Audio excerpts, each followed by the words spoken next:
is how to tell your family, friends, and loved ones that you have cancer. I know that it often depends on the culture that you are in, maybe even certain experiences that you've gone through that maybe you haven't gotten as much support as you would have liked to. There's always and the fact that it's just a very big deal, and you are mindful of either your children's feelings or your friends' feelings, and you know that this is going to enter you into a completely new phase of life. But telling people about a cancer diagnosis can be very heavy and can be very difficult. And sometimes it just is helpful to hear how other people did it, to be able to do it yourself, or also just feel validation in your journey. So today we have Tad and Maci, as I mentioned, who are going to share their experience of how they told their family, friends, and loved ones that Tad had myeloma. It's my pleasure to introduce them to you. Tad was diagnosed with stage 2 IgG kappa multiple myeloma in August of 2021 at the age of 47. Maci dove headfirst into the role of caregiver, educating herself, organizing medical records, and acted as an advocate for Tad's care. Tad underwent 3.5 rounds of induction therapy that was cut short by Velcade due to neuropathy, and a stem cell transplant in December of 2021. They're awaiting next steps, which I'm sure they'll share a little bit more with you. They're going to tell you a little bit more about their family. I don't want to give their whole bio because I want them to tell their story, but they have really approached this journey with realistic optimism.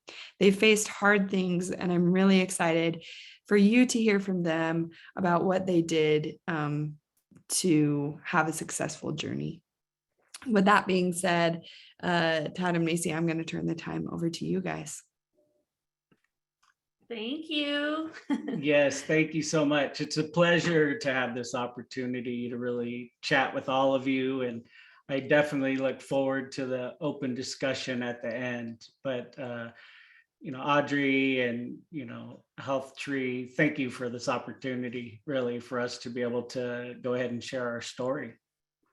Yeah, we're happy to be here. And so to start off just a little bit, to fill in some of the blanks. So we've had some updates since the last bio that I sent to Audrey. So Tad has entered very good partial remission.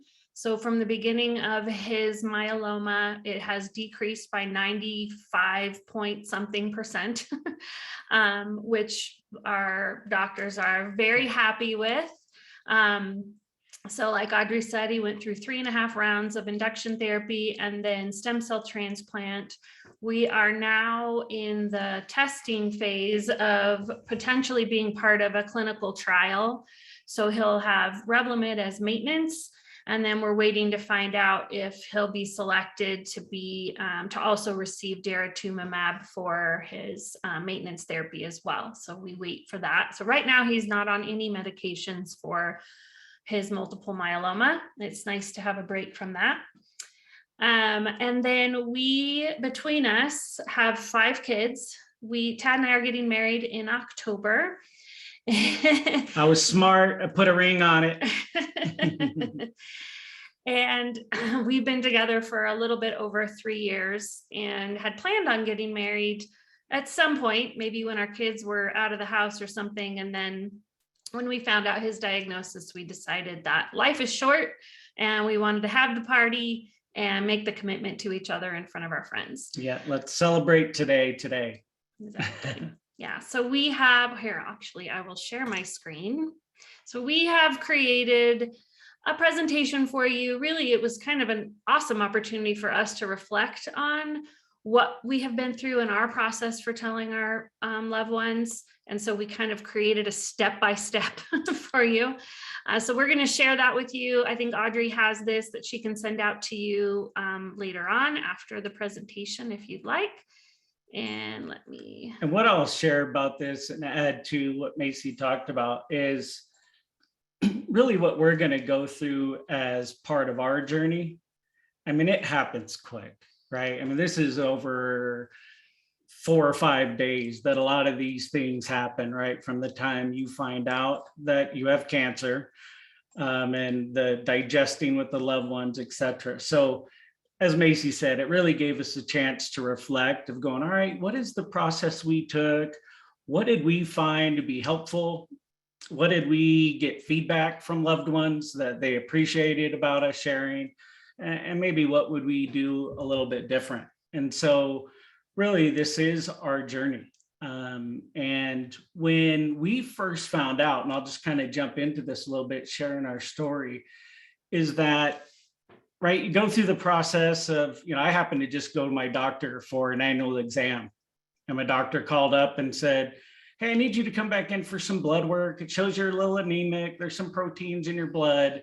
And then to getting a referral to an oncologist, to then finding out and confirming that you have multiple myeloma, right? It is kind of an emotional roller coaster. And in my experience, the hardest part is kind of when you're sitting there waiting to really know for sure that you have cancer and what that plan is, right? So when we're getting this, it looks like you might have cancer, you need to see an oncologist, that's a lot to digest. And you're sitting there in the unknown, your mind wanders, you start doing Google searches, which tells you died 4 years ago and something else crazy. And so we really took that time, that initial time that we found out, to digest between the two of us. And what was most beneficial for us, and we came to a realization early, and I'll even have Maci chime in on this here,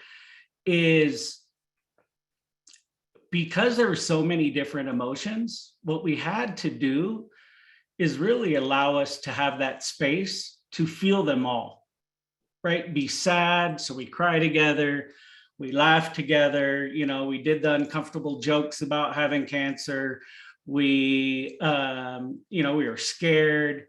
All these emotions come into play. And, at first we were, try to be positive, going, okay, it's going to be okay.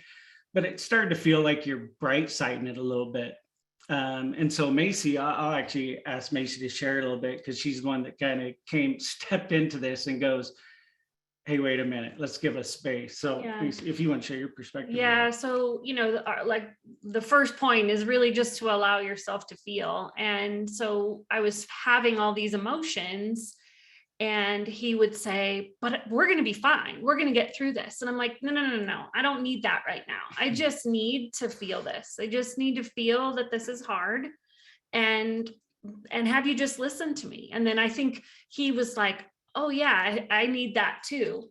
So it's just so important to have that time when you can, even if it's an hour, just to give yourself space to feel.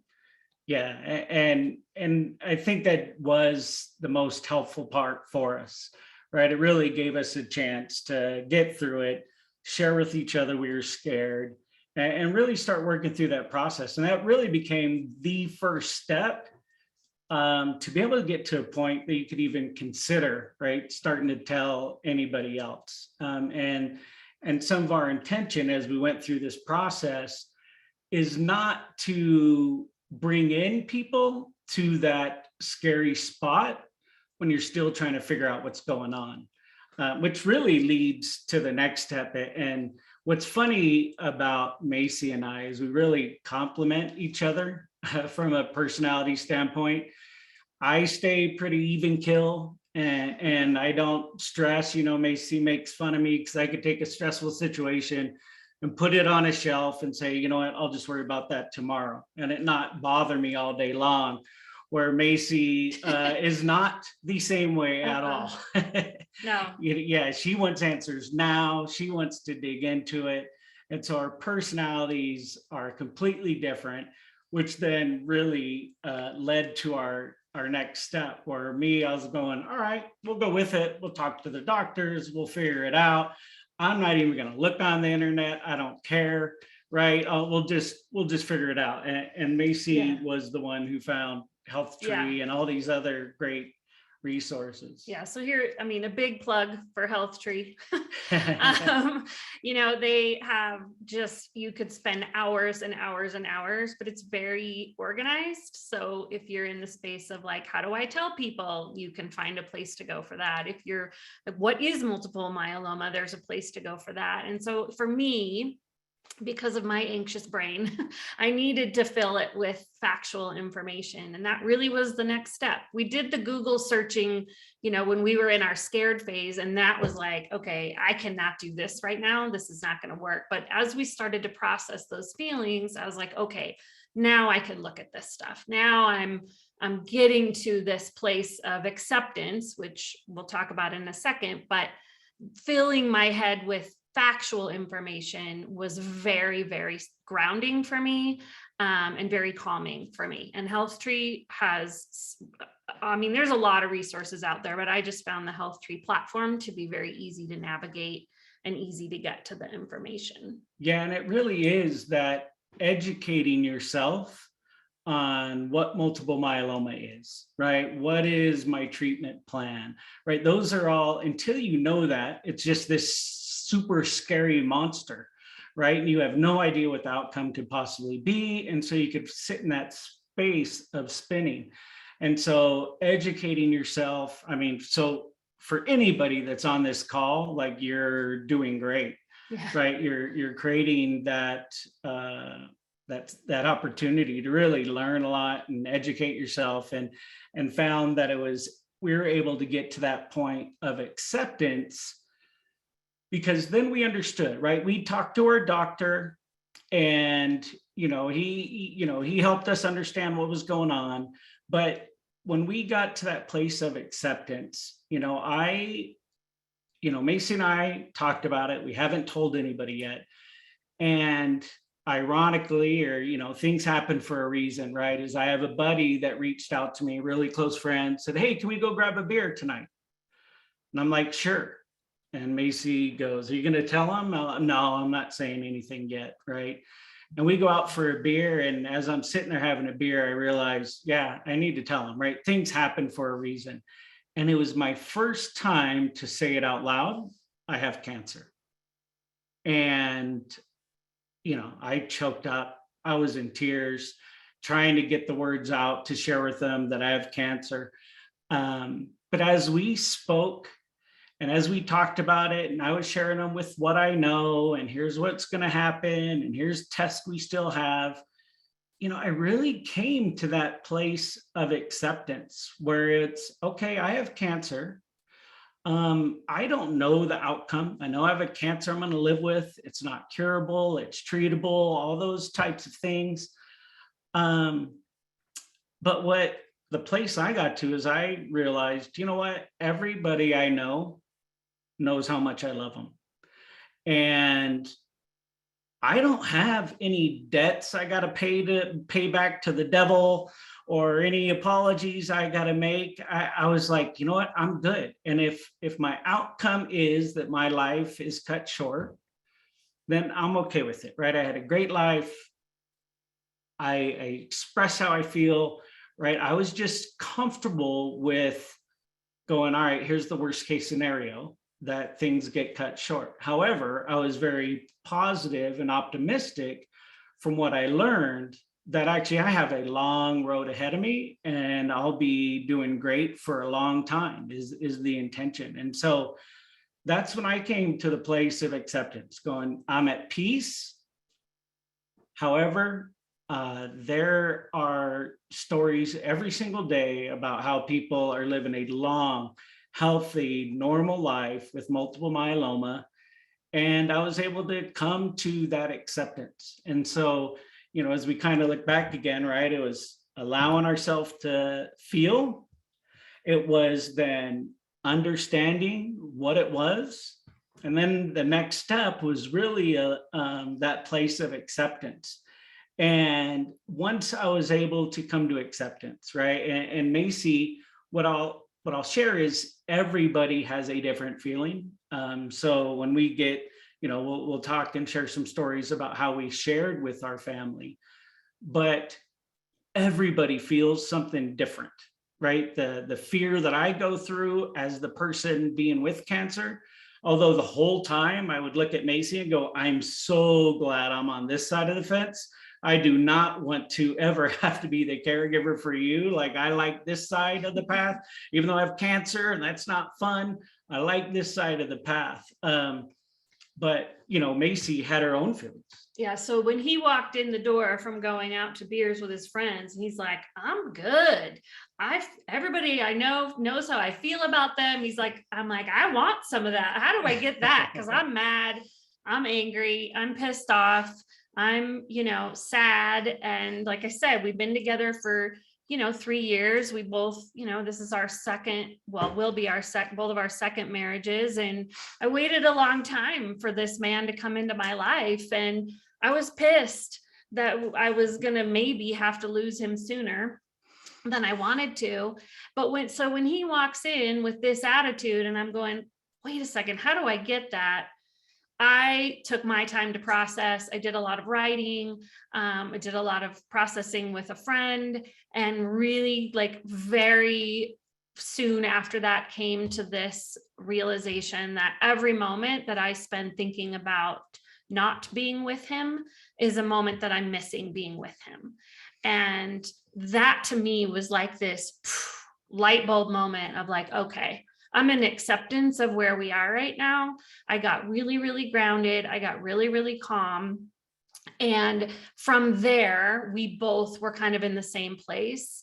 And that's when we decided that it was time, well, sort of circumstantial, but also time. And I'm really grateful that we came from that place to share with our loved ones. So that is a long way of telling you, how do you tell your loved ones? The work starts before you really get to that point. And so you can see from the picture, we have 5 kids between us. He has 3 boys.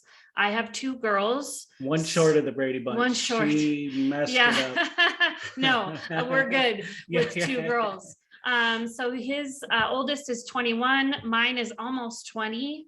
And then his is 18, and then mine is 17, and his is 16. So when we got to the point where we shared this with them, each and every one of them had a very different reaction. And probably the gamut of what you will find with your friends as well. So that's where we really had to step into, again, to that space, what we gave for each other. We could, from a grounded place, give to them that space to feel whatever emotion they needed to feel. But we approached them with all the facts that we had so that we could fill in as many blanks as possible, so their minds didn't have to start spinning. And so, my 2 girls, my oldest was like, but he's going to be fine, right? But he's going to be fine. And so we didn't sugarcoat it, but we gave her factual information. And then my youngest was really angry. I mean, she's very, very close to him. And she really, most days she's close to me. Some days I'm not her biggest. She's just my biggest reminder that they're teenagers. But she was really angry. And then each of his kids had a different reaction.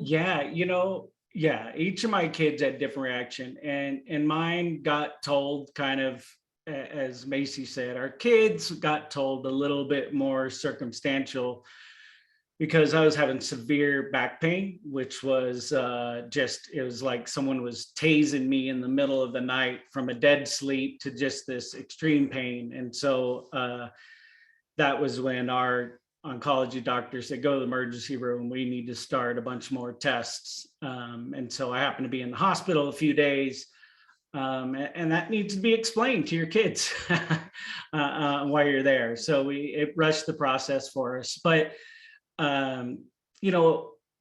their responses were extremely different. But as we said, that kind of educating yourself part, right, knowing what the plan is, really helps take them out of that first phase of shock and just kind of let your mind spin of going, oh my gosh, she's going to die and all these things, because you're able to share and then educate at the same time. And so, my kids came into the hospital. somehow they didn't notice that they were walking into the oncology ward of the hospital and asked why I was there. But, so I was able to share with them. I was able to educate them, right? Give them the details. One very conscious thing that Maci and I decided to do is not bright-sided, because we don't know the outcome. And we certainly didn't know the outcome at that phase. All we knew is that here's the process, right? We're going to go through these things for this kind of treatment. Each stage is going to get us more answers as we go. And the end result is here's what we hope that will happen and what we'll work for, and I'll fight my butt off. But my 3 kids, yeah, each reacted different. I'm super close with my boys, and so my oldest, right, he wanted to beat people up, fight, right? He was just angry. He was like, why you? This is not fair. And then my middle one, he's the one that had probably the most questions. So I had to give him some answers. He wanted to know what was going on. He's the one though, how can I step in and help, right? So he wanted to know answers so that he can figure out where and how he can help. And my third one is my quiet one. And so he was just quiet. He cried, didn't ask a question. Want to reach out? Do you want to talk about anything? Nope. But he listened, right? He heard it all. He heard his brothers. He took it all in, but he didn't really want to talk. And I would give him the space to going, hey, if you want to talk about any of this, let me know. And every once in a while, he would throw in a question or ask for clarity on something. And then that was it, right? I got 1 million hugs a minute. I still do today, which is awesome. But yeah, they each processed it so differently. And so, yeah, we did give them that space to process on their own. We didn't bright side it or try to sugarcoat. We just try to be as factual, at the same time, be positive, right? Not sugarcoating and bright siding. It's still an opportunity to be optimistic. Yeah, we call ourselves informed optimists, because we really have taken the information and we remain optimistic. And I think that I know that having that response and that attitude absolutely helps our kids and the people around us that love us and are supporting us. So the last thing that we wanted to share. Actually, can I jump in with yeah. one more thing? One more thing we did, it was super fun. If it's something that, depending on what stage you're in on sharing with family, is we live in Colorado, but we have a lot of very close friends and family in California, right? Some friends I've known my entire life that still keep in close contact with. And so once we found out, after we shared with family and started sharing with other loved ones, Maci and I decided to take a trip before I couldn't travel anymore to California. And so we set up, some gatherings and meet people for lunch or for dinners and have drinks and stuff like that, and started sharing with friends and family out there. Now, some of them I called ahead of time to share with it because I didn't want to just drop the bomb on them when we got out there, but it was about kind of celebrating that time with each other, sharing stories. And that really filled me up, kind of gave me that extra support and feeling that you get from friends and family, which really lead to the next point that Maci was starting to share. So yeah, lastly, we just wanted to share, everybody we talked to wanted to know, how can we help? What can we do? And I think it's a huge gift to give to people to allow them to help you. So even the littlest things like, yes, you can make us a meal. When Tad went through his stem cell transplant, it was very hard for me, but I had a friend who said, hey, I want to set up a meal train for you. I need you to send me all the addresses. And I was like, or email addresses. And I'm like, God, this feels really uncomfortable. But so we did that. And first of all, it was super nice to have home cooked meals when we came home from the hospital. And I know that people really enjoyed helping us in that way. So, that was the one thing that we really realized is it's okay to ask for help. We had to kind of get over that because it really does make people feel great, and it gives them an opportunity to contribute to something that they really can't do much more than just the little things. Yeah, it was great. And, there was actually a time, it was going to be just me and the boys, and I wasn't feeling good. And so I had to pick up the phone and actually call one of my close friends who's offered to make meals and say, would you mind providing dinner tomorrow night? I'm not feeling good. And they were just thrilled to death, like, absolutely no problem, right? We're just going to make double of whatever we're making for dinner. We'll bring it over.